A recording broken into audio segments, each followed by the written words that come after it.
Connecticut and you start your work. Oh, absolutely. So thank you so much for inviting me. Thank you all for being here. I am Mandela Barnes. I'm a former state representative. Now I'm the nominee for Lieutenant Governor. I was actually the chair of the Black and Latino Caucus, where I still work with organizations like Citizen Action. I'm actually on the board, Post de la Frontera, and working on issues with representatives of Casa San Rico, whether it's in-state tuition. I get those questions a lot. Where do you stand on in-state tuition? Where do you stand on driver cars for immigrants? And I was a sponsor on both pieces of legislation to try to make that a reality here in Wisconsin. But the only thing in the way of it was our governor and how our legislature looks right now. And that's why elections are important, especially in an election like this. And I always say this race won't be defined by everything the Governor Scott Walker's done wrong. It's going to be about our positive vision for the state of Wisconsin. But at the same time, they have stooped to some really new lows in this campaign cycle, federally, but especially here locally.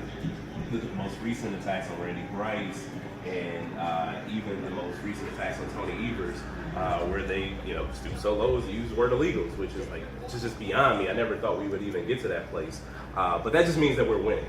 That means that what we are saying is resonated with more people across the state of Wisconsin, because people would rather be united and divided, but they're going to continue to try to drive that wedge. They're still going to try to continue to use the same playbook that Donald Trump used to get elected, but we know that we're so much better than that. We know that we're so much stronger than that, and that's why we're in this race. That's why we're in the position that we're in. We just have to stay the course. We won't stoop to the level that they stoop to. However, we will work to make sure that, again, Wisconsin is a state that's open for all, not just open for business, as Governor Walker would have it. We want to become a state that people can be proud of to live in once again, a state that's open, welcoming, and inviting. And that's why I'm in this race. That's why this election is important. That's why we've gotten as far as we've gotten. Is what's right. I think we should be a leader once again. We're not a state that people see as a place to live, work, raise a family. That's unfortunate. That's black people, brown people, just in general. It's not the best place for us right now. But that's why our work is so much important, because equity is good for growth. You can't just have any group of people who are doing worse off or neglected and expect the rest of the state to move forward. So it's in the best interest for people in Wausau. It's in the best interest of people in Hudson, the best interest of people in Platteville, that we have a strong Milwaukee, and the rest of the state will follow suit. And a strong Wisconsin means a strong Milwaukee, and vice versa. Strong Milwaukee means a strong Wisconsin, but we can only do this together. So I'm looking forward to becoming Lieutenant Governor and still continuing to do the same work that I was involved in prior to being in office, while I was in office, and after I was in office.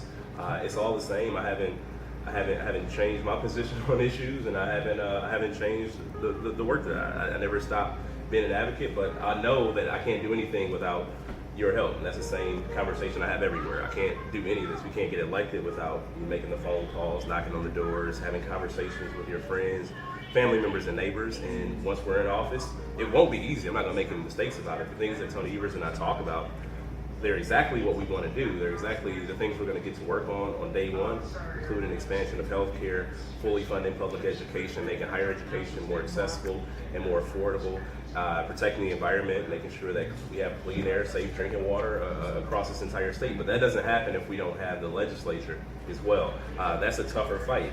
However, you made the point when you said you don't just want to win, you want to win big, you want to send a message. The bigger victory we have on Tuesday, the more reason we give to people who may not have been on our side at first to say, okay, well, maybe they have the right ideas, maybe they are on the right side of this issue, and we can finally move the state forward. So with that being said, I just want to thank you all for being here. We're in the final 3 days of the campaign. It is an exciting time. We're off to Waukesha once we leave here, and we just get as many places as possible. We want to finish strong. This is good. I appreciate you having me. Yes, no problem. And we would like to just have a few minutes so that people can